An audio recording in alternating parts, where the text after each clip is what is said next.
Hello, and welcome back to Culture Central. I'm Ginevra Semprini, and with September 5th marking the first day of Hispanic Heritage Month, today I'll be discussing the roots and purpose of the tremendous celebration of the Hispanic community.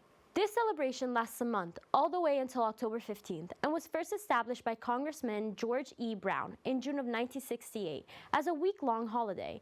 Hailing from Holtville, California, and known for representing the majority of the San Gabriel Valley, both which residents are predominantly of the Latino community, Brown wanted to create an occasion that acknowledges communities and the role they played in shaping American history.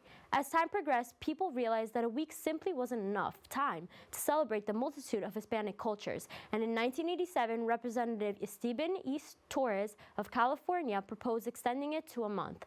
A refined version of the bill was introduced by Senator Paul Simon of Illinois, and on August 17, 1988, President Ronald Reagan signed it into law to create the month-long celebration that we all know now.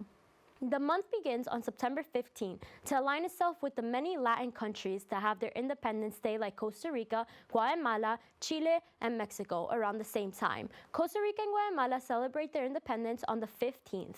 Mexico celebrates its on the 16th, Chile on the 18th, and Belize on the 21st, just to name a few. As of 2020, in the United States, there's over 62 million Hispanics, which equals to over 18% of the country's population, making them the nation's largest racial or ethnic minority. Into 2023, that number grew to over 65 million. This month is made to recognize the proud cultures and legacies of Spain, Mexico, Central America, South America, and the Caribbean. Whether it's to spotlight famous artists like Frida Kahlo and Francisco Goya, or Latin and Caribbean music genres like salsa and reggaeton, this month allows for all people to take the time to recognize the impact of Hispanic culture in the U.S. and the role that Latinos and Latinas had and still have within the country. Here at Penn State, we celebrate Hispanic Heritage Month in many ways. The Latino Caucus has set up many events for the month, including Fun Friday that happens on this week on the 3rd, a day of service for Dolores Huerta on October 5th, a Serve the Community event on October 9th, and plenty more events that you can participate in to help uplift the community while having fun.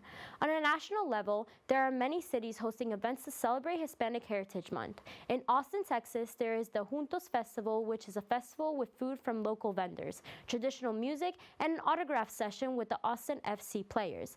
In Pasadena, California, there's the 27th Annual Latino Heritage Festival that takes place in front of the City Hall and features live performances, community resource booths, and an artisanal marketplace. During this one-month celebration, there are certain days that are specifically highlighted to raise awareness. October 12th is the Dia de la Raza, which is Indigenous People Day, and was made as an alternative to celebrating Columbus's arrival. Instead, it commemorates the mixed Indigenous and European heritage of Latin America and showcases the resiliency of the Indigenous during the Europeans' conquest. With so many different cultures and heritages that have so much to offer being celebrated for the rest of the month, be sure to head out and enjoy this special occasion. That's a wrap for today. Thanks for tuning in. I'm Ginevra Semprini, and be on the lookout for more content from Culture Central.